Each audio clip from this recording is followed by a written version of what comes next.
In today's video, I'm going to teach you how to download and install Adobe Acrobat Reader on your computer. To get started, open your preferred web browser and go to get.adobe.key/reader. This is Adobe's official download page for Acrobat Reader, which is the free program many people use to open, view, and print PDF files. Using the official Adobe website is important because it helps make sure you're downloading the legitimate installer rather than getting redirected to a third-party site. Once the page loads, take a moment to review the download section carefully before clicking anything. Adobe sometimes includes optional offers alongside the main download. These can be things like antivirus trials or browser extensions.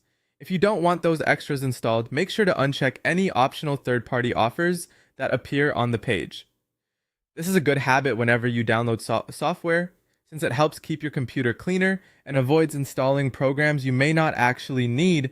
After you've removed any unwanted extras, click the button to download Acrobat Reader. Your browser will begin downloading the installer file, which will usually be in .exe file if you're on Windows. Depending on your browser settings, the file may download automatically to your downloads folder, or you may be asked where you want to save it. If you're not sure where the file went, check your browser's download list or open your downloads folder to find it. When the download is complete, locate the installer file and run it.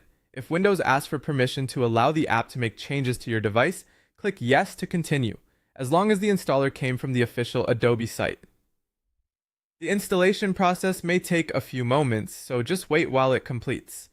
During this time, your computer may briefly show a progress bar or loading window. It's best not to close the installer until everything finishes. Once the installation is done, you'll see the option to click Finish. Go ahead and click it to complete the setup.